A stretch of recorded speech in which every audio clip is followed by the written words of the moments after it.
This is not just a car. This is a Pontiac Firebird Trans Am, and the story behind it is one of the most underrated in American automotive history. The name Trans Am came before the car. Pontiac named it after the Trans-American Racing Series run by the Sports Car Club of America. They paid the racing organization a fee for the right to use the name, $350, for one of the most iconic names in American car culture, $350. The fourth generation almost never happened. In the late 1980s, General Motors came close to killing the Firebird and Camaro entirely. Sales had fallen, the platform was aging, and the bean counter said the math did not work. A small team inside GM fought to keep it alive. The fourth gen launched in 1993 only, because a handful of engineers refused to let it die. Look at that front end, the hidden headlights, the ram air scoops, the shape of that hood. What you are looking at was inspired by the Banshee concept car that GM showed in 1988. That shark face design, the dual nostrils, the swept-back profile, went from concept to production in one of the cleanest translations GM has ever pulled off. Here is something most Trans Am owners do not know. The LS1 engine in this car was intentionally detuned from the version in the Corvette. The Corvette got 345 horsepower. The Trans Am got 305. Same block, same displacement, different exhaust manifolds, different intake tuning. GM did not want the Trans Am embarrassing the Corvette on paper. The WS6 package narrowed that gap to 325, but the Corvette tax was always real.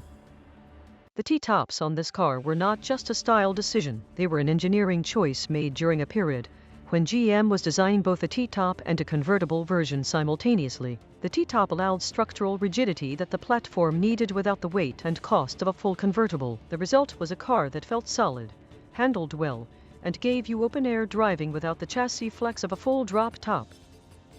When the fourth gen was new in 1998, a fully equipped WS6 Trans Am stickered for around $27,000. A Corvette started at $38,000. For $10,000 less you got the same engine, similar performance, and a car that many argued looked more aggressive. The Corvette crowd never admitted it, but the Trans Am was the smarter buy at that price point. The last Trans Am ever built rolled off the Ste. Therese, Quebec assembly line on February 28, 2002. It was a yellow and black collector edition. When the line stopped, GM did not mothball the tooling or store it. They destroyed it. The press dies, the body stampings, the production fixtures, scrapped. Pontiac made a deliberate decision to make sure this car could never come back. That decision is the reason original fourth gens are worth what they are worth today. The value story on these cars is one of the quietest appreciation curves in the enthusiast market. In 2010, a clean low-mileage WS6 could be found for $8,000 to $12,000. Today, those same cars are bringing $25,000 to $35,000. A documented original owner car with T-tops, a 6-speed, and under 40,000 miles has sold north of $40,000 at auction. The people who kept these cars are being rewarded.